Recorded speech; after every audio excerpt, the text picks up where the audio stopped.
without further ado, I would like to introduce our guest speaker today.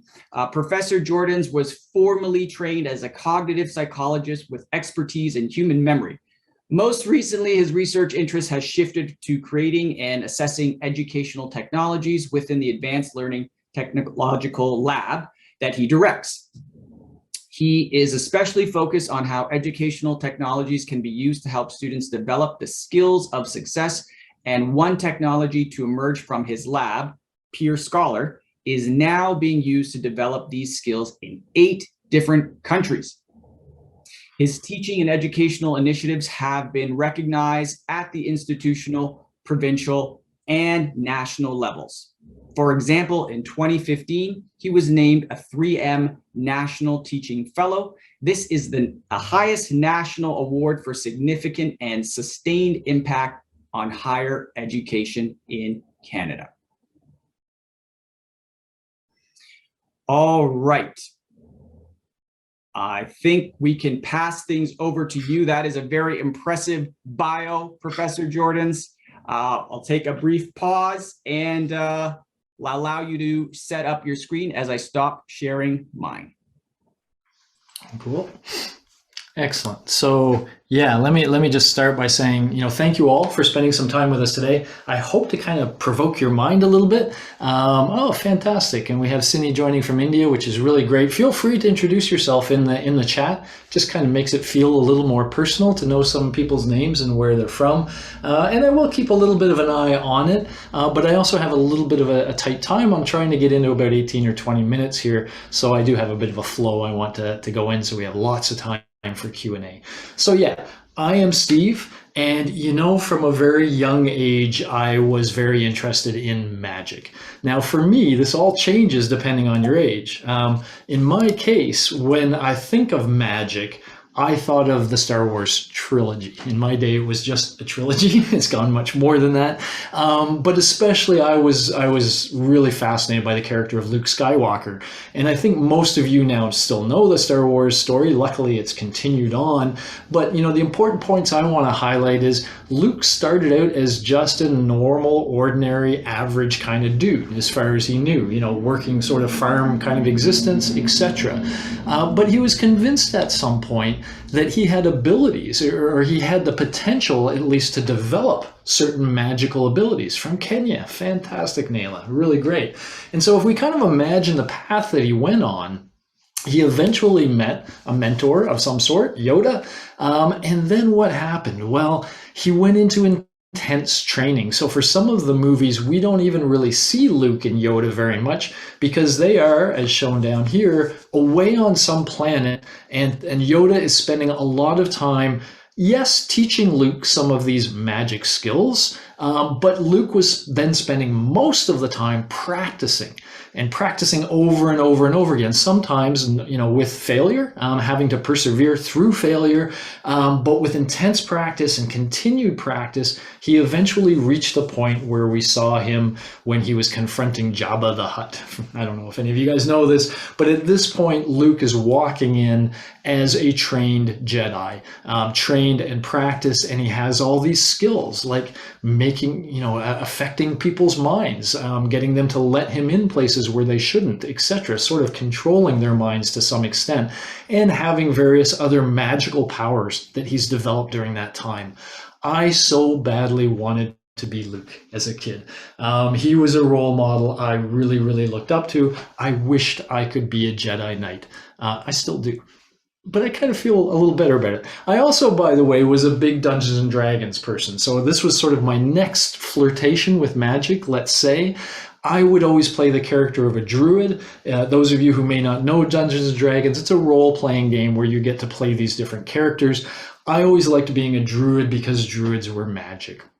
They were one of the magic sorts of characters. And just to be a little clear, as we're sort of talking about magic a little bit, let me highlight 2 of the things I used to like quite a bit playing Dungeons and Dragons. One is I love the so-called charm spell. So my characters could learn to charm other characters. And if they were successful at this, you could cast the spell on somebody, and if it was successful, that person would now like you. They would become a friend, and they would want to help you meet any challenges that you faced. And in Dungeons and Dragons, you always face challenges. In life, you always face challenges. And so that was cool. You could get people on side helping you. Really kind of neat. Another spell I used quite a bit was what's called a divination spell. And the idea here was you find yourself in a really difficult position. Maybe you have multiple choices you could make. What's the right thing to do in this situation? You could cast a divination spell, and the caster would gain a clarity of thought that would allow them to really think through all the characteristics of the decision space well and find the best path. And so it would help you avoid making costly mistakes and stay on a really good path. This is cool magic, right? Don't we wish we all had that? We could just make people like us, and we could know the right things to do at every time if we could just learn the spells and cast them well. Cool. You might not resonate with these examples as much. You might resonate with characters like these guys, but even with these guys, the story remains roughly the same in the sense that, Let's first just unpack magic, and then I'll get to the story of how magic works. So just to unpack magic, what do we mean? Well, here's the definition. Magic, the power of apparently influencing the course of events by using mysterious or supernatural forces. Like used in magic or working by magic, having these supernatural powers. Let's kind of take apart the word supernatural. Super means above or greater than. Natural means natural. So somebody with supernatural powers has powers that go beyond the natural. They're powers that most people do not possess. But these people can do things that other people cannot do after they've gone through the magical training. That gives them a real advantage, right, in life. So this magic, it's a really kind of cool concept. It's out there. It always, again, takes a certain form. So I want to kind of just highlight this process and the allure, as I suggest. First, the would-be magician has to become convinced that they could be a magician, that it lies within them. Remember Luke, use the force. He had to be convinced, and all throughout his training, he kept self-doubting himself. Will I ever be able to do this? But with continued training and continued engagement, he started to gain these powers, right? But he first had to be convinced he could do it, and then he really needed to put in the time and the effort. This is why I like magic better than superheroes. I'm not a big superhero guy. Why? Superheroes just get given their powers, right? A spider bites you and suddenly you can crawl walls, right? Just like that. They didn't have to earn the power. Magicians earn their power. They spend their time, and I remember from Harry Potter, I'm not as much a Harry Potter head as other people are, but I remember a part in Harry Potter where the girl in Harry Potter was much better at casting spells successfully than the boys were because she put in a lot more time and effort, right? And the more time and effort, the more likelihood that the magic would do what it's supposed to do, would be successful. So I like that aspect of magic. And that was there in Dungeons and Dragons too. You had to spend some time learning, you had to gain experiences, and as you did, your magic got better and better. Okay, and then of course, once they have the magic, this is now Luke going into Jabba the Hutt, they use this magic to make the world a better place and to help causes that they support. If there's something they believe in, then they will use their magic to help their friends achieve some certain goal. Wow. Okay. Magic's cool, right? I always thought magic was really cool. And, I see things like this. Sometimes I wish I lived in a world where magic, myths, superheroes, aliens, the Winchester, this maybe goes too far, by the way, the Doctor, Harry Potter, Percy Jackson, mutants, Tony Stark, Loki, Jack Frost, Elsa, all of these, I wish I lived in a world where these things were real. Okay. I can't say you live in a world where those characters are real, but this is what I want to argue to you today. You do. You live in a world where magic exists. Maybe not these characters, and maybe not the sort of magic that you're thinking of, but it's magic nonetheless. It bears all the same characteristics, and it's right under your nose, and you don't tend to see it. Our world is full of modern wizards, warlocks, and witches that wield this magic in just as supernatural a way, and often with just as dramatic results. We just, for some reason, fail to see it as the magic it is. And most importantly, it's in you to do this as well. Every one of us can learn to wield this kind of magic I want to tell you about. Okay. Pretty strong claim there. Let's jump into it. What do I want to show you here? This is the first person in my life that I came to kind of think of as magical. So I'm only going to show you a taste of this, but this is a character named Neil Peart. He was a drummer for a band called Rush, a Canadian drummer. And what I'm showing you here is just a little bit of a drum solo that he's doing. And this guy over here he's actually made a job as a reaction person. So what he does is he listens to people that other people say are amazing, and he reacts. And people want to see how he reacts. And so here's him reacting a little to, so I want you to pay a little bit of attention to Neil. This is Neil. And a little bit of attention to the reactions that Neil shows or produces just for a moment.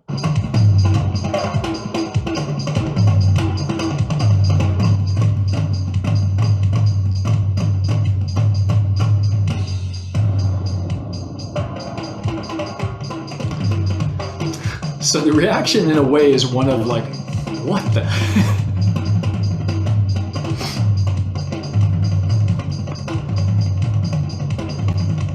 Okay, so this character over here is basically watching magic happen, as, by the way, is a whole arena full of fans. This guy is able to do things on drums that are supernatural. I personally think there's nobody on this planet that can drum like him, but maybe there's 2 or 3 of the whole population of Earth. There are very few that can drum with the precision and accuracy and timing that he does. Let's just watch him a little bit more.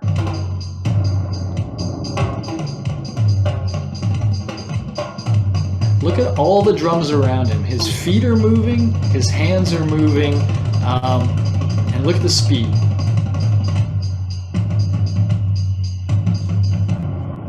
And look at the reaction.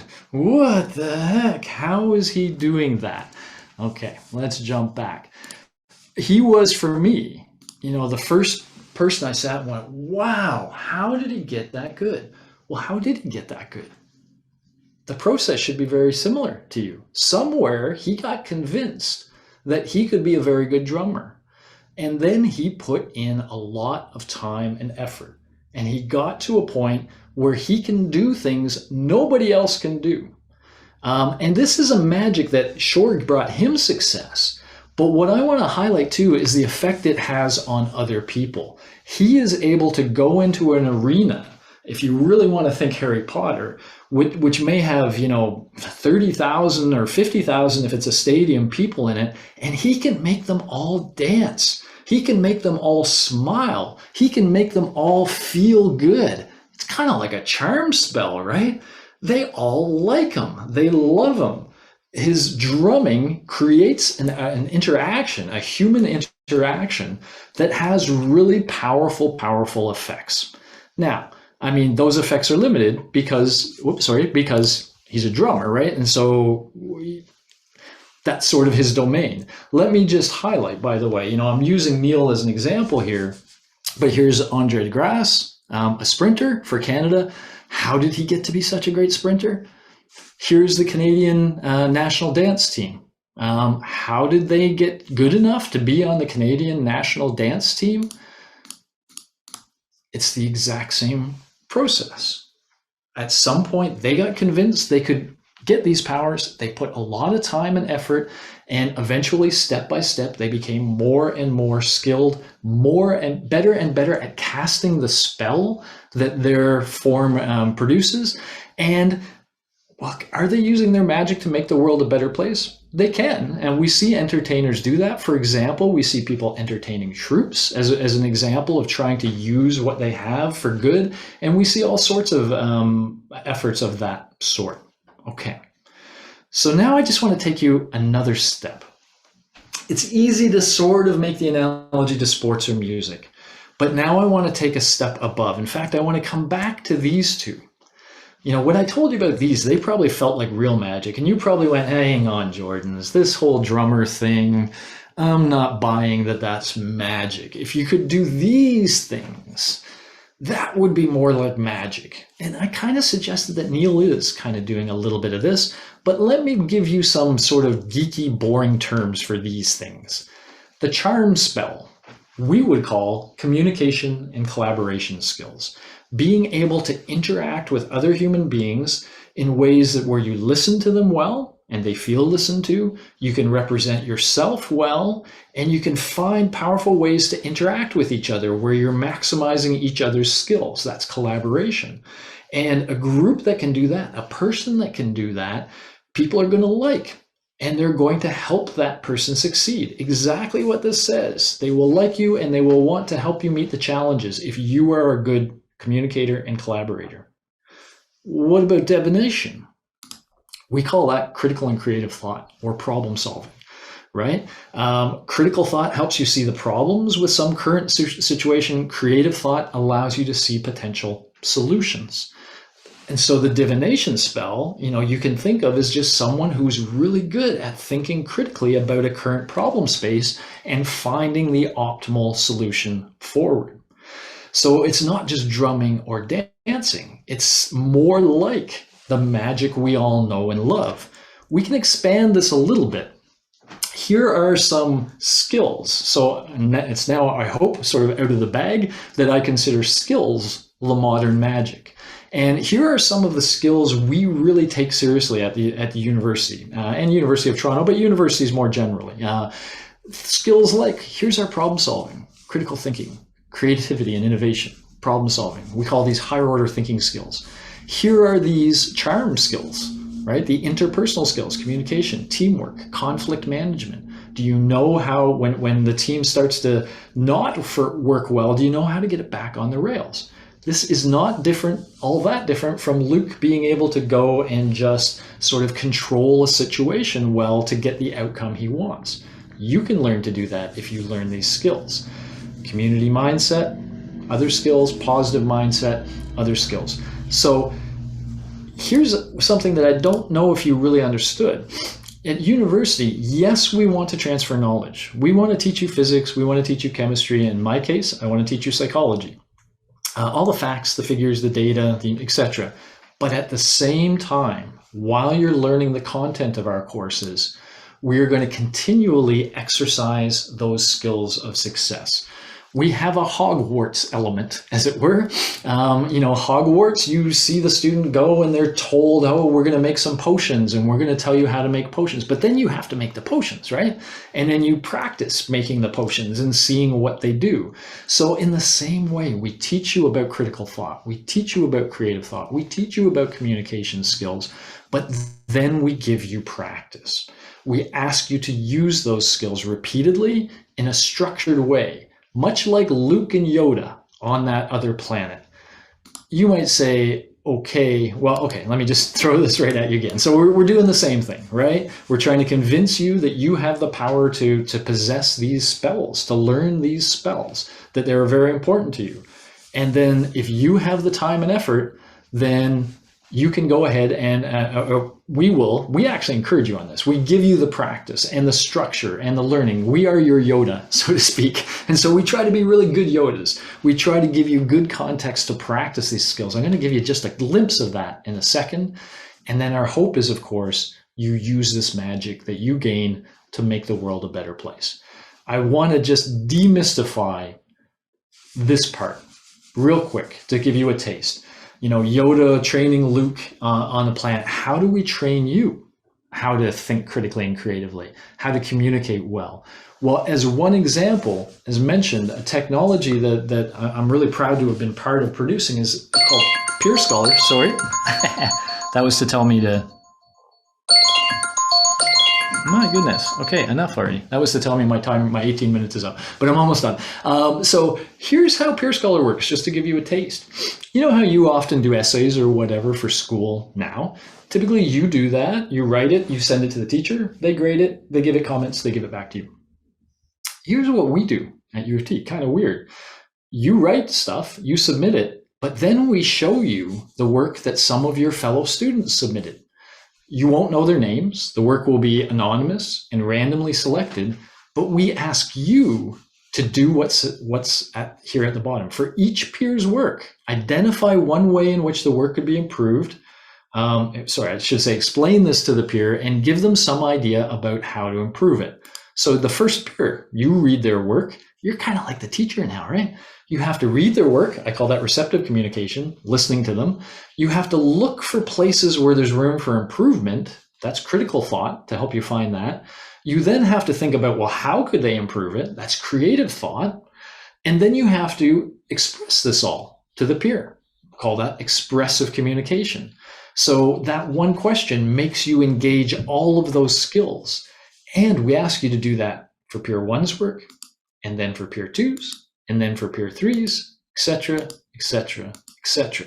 This is giving you what we call repeated structured practice. You're exercising these skills over and over again in a slightly different context each time because it's a different peer's work, but you're getting that structured practice kind of like Luke is getting over here, except it's more cognitive practice. We also do the same thing, teaching you how to learn from the feedback that you receive, because while you're giving feedback to peers, they're doing the same to your work. You will eventually receive 6 bits of feedback, and we guide you through an analysis of that feedback that again exercises all of these critical skills of success. So that's just a concrete example of how we do that. That is now used in many of our classes at U of T. So you could be in physics, but you're asked to do this. You could be in psychology, but you're asked to do this. We continually want to exercise these skills because skills are magic. Magic is alive and well. We teach it at U of T. Come learn the spells that will allow you to meet the challenges that await you in ways that are supernatural. Cool. Thank you very much. I am happy to answer any questions now. So feel free, as suggested, to use the Q&A to suggest or to pose any questions. But also there's my email address. If you're watching a recording of this afterwards and you would like to reach out to me, feel free to use that email address. I'll be happy to receive your email.